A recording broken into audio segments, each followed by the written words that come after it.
पार करने की स्थिति में आ जाएंगे। निश्चित तौर पर जनता ने बहुत दिल खोल के भारतीय जनता पार्टी को आशीर्वाद दिया है।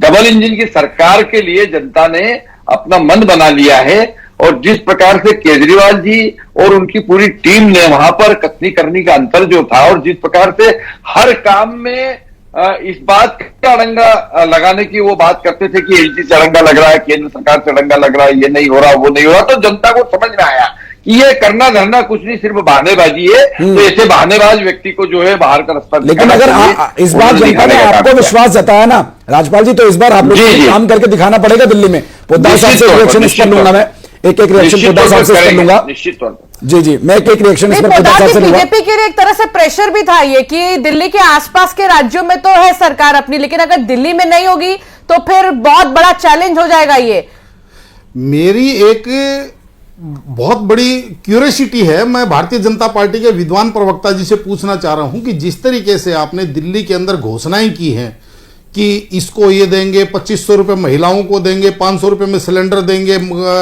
जो गर्भवती महिला है उसको 21,000 रुपये देंगे, जो कन्यादान के अंदर 25,000 रुपये देंगे, ये तमाम योजनाएं अब एप्लीकेबल होंगी या चुनावी वायदा था, पहला सवाल। और अगर ये एप्लीकेबल होंगी तो जिस तरीके से हरियाणा की महिलाओं ने आपको वोट दिया, जिस तरीके से राजस्थान की महिलाओं ने आपको वोट दिया, उत्तर प्रदेश की महिलाओं ने आपको वोट दिया, तो क्या दिल्ली की महिलाओं को ही विशेष रूप से आप समृद्धशाली बनाना चाह रहे हैं, या बाकी स्टेटों के अंदर भी इस स्कीम को लागू करेंगे, या आप अपनी ही जनता के बीच में, चाहे वो दिल्ली की जनता और यूपी की जनता, अपनी ही जनता के बीच में आप एक विभेद करेंगे? दोनों सवालों का मुझे आपसे एक अपेक्षा है। एक अगर आप मेरी इस क्यूरियोसिटी को अगर आप शांत करें तो बड़ी मेहरबानी होगी।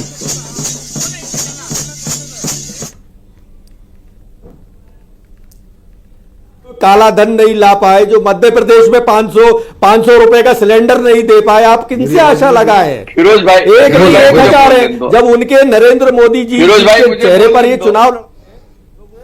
फिरोज जी सुनिए, राज्यपाल जी कुछ कह रहे हैं, सुन लेते हैं क्या जवाब दे रहे हैं, एक बार सुन लेते हैं।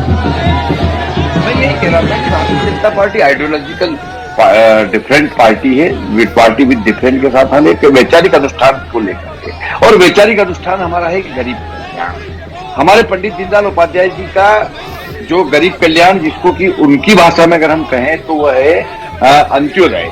उस अंत्योदय के तहत हमारा मूल मंत्र है कि हम सरकार में जब आते हैं तो सरकार हमारे लिए एक साधन होता है, और उस साधन के माध्यम से हम कहीं न कहीं अंत्योदय के माध्यम से समाज के पिछड़े शोषित वंचित लोगों का जीवन स्तर मुख्य धारा में लाने का प्रयास करते हैं। ये जितनी भी जन कल्याणकारी योजना है जिनके बारे में आदरणीय निरंजन जी बता रहे थे, ये सब उसी के तहत है। उसी मूल मंत्र को सिद्ध करने के लिए मैं राज्यपाल जी माफी चाहूंगा, आपको रोक रहा हूं, मैं आगे जवाब इसे कंटिन्यू कीजिएगा। तस्वीरें अंशिका देखिए आ गई हैं, और मुझे लगता है एक सीट दोनों के खाते में चली गई है। एक बीजेपी ने विश्वासनगर वाली सीट जीत ली है, और आम आदमी पार्टी की भी एक सीट आ चुकी है, जीत चुकी है आम आदमी पार्टी, और उसकी जश्न की तस्वीरें भी आने लगी है। देखिए ये तो है बीजेपी के कार्यकर्ता, देखिए ना तैयारी भी की जा रही है। 7:45 पर जब शाम को प्रधानमंत्री नरेंद्र मोदी जाएंगे तो उस वक्त के लिए भी तैयारी जो है अभी से शुरू कर दी गई है कि प्रधानमंत्री आएंगे। बीजेपी के दफ्तर में बैंड बाजे खूब तेजी से बजाए जा रहे हैं। तो दिल्ली विधानसभा चुनाव के रुझानों में बीजेपी 27 साल बाद सत्ता में वापसी करती दिख रही है रुझानों में, और लगातार जो अब तक की मतगणना हुई है उसमें अगर हम बात करें, चुनाव आयोग ने जो आंकड़े दिखाए हैं, 70 सीटों में से बीजेपी को 45 और आम आदमी पार्टी 25 सीटों पर आगे चल रही है। तो इसी तरह बदलाव भी हो रहे हैं, बीच बीच में बदलाव भी हो रहे हैं, वो भी हम आपको बताते रहेंगे।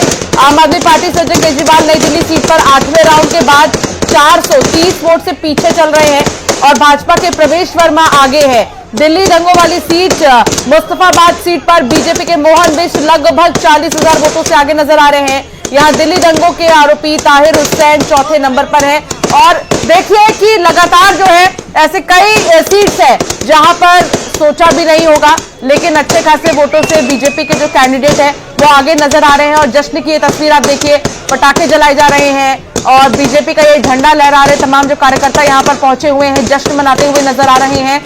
इंतजार है प्रधानमंत्री नरेंद्र मोदी का, काउंटडाउन शुरू हो चुका है। शाम 7:45 पर पीएम मोदी जो है पहुंचेंगे यहाँ पर बीजेपी दफ्तर। जब रूबरू होंगे तमाम कार्यकर्ताओं से वो मिलेंगे जुलेंगे। इसके अलावा केजरीवाल और आतिशी की जानकारी तो हमने आपको दे दी। बता दें कि कैलाश गहलोत बिजवासन सीट से 4000 से भी ज्यादा वोटों से आगे चल रहे हैं। चुनाव से पहले भाजपा में वो शामिल हुए थे और लगातार इस तरह जो तमाम जो सीट्स है, मुस्लिम बाहुल्य सीट मुस्तफाबाद का जिक्र भी हम कर रहे थे, जहां पर बीजेपी के कैंडिडेट सर्वे साइज जो बहुत लंबा सैंपल सर्वे होता है और उसके बेसिस पे हमें लगता है कि 50 सीटें आनी चाहिए। 50 के आसपास हम बार बार टीवी चैनल पे कह रहे थे, आपके चैनल पर भी हमने कहा है कि 50 सीटों से ज्यादा आएगी और उसके आसपास आएगी, ऐसा मैंने कई बार कहा है। खासकर ऐसी सीटों पे जहां पर आप लोग बिल्कुल डिस्कार्ड कर रहे थे, मुस्तफाबाद या ओखला, वहां पर भी मुस्तफाबाद में और ओखला में भी हम लीड कर रहे हैं। मतलब आप कह रहे हैं कि जो मुस्लिम बहुल क्षेत्र है वहां पर भी आप लीड कर रहे हैं। सब इस सेक्शन ऑफ द सोसाइटी ने आशीर्वाद दिया प्रधानमंत्री जी को, सबने विश्वास जताया प्रधानमंत्री जी पे। सबको ये उम्मीद है कि जो गारंटी देती है भाजपा, उसको गारंटी की गारंटी आदरणीय प्रधानमंत्री जी की होती है। इसलिए लोगों का विश्वास है और हर लोग कहीं ना कहीं त्राई जो है आपदा और धूल धुआं धोखा वाली पार्टी से कर रहे थे। ये बताइए, अरविंद केजरीवाल, मनीष सिसोदिया और आतिशी मरलेना भी चुनाव हार जाएगी, आपको लगता है? देखिए, सब लोग बड़े मात्रा से बड़े से ट्रेल कर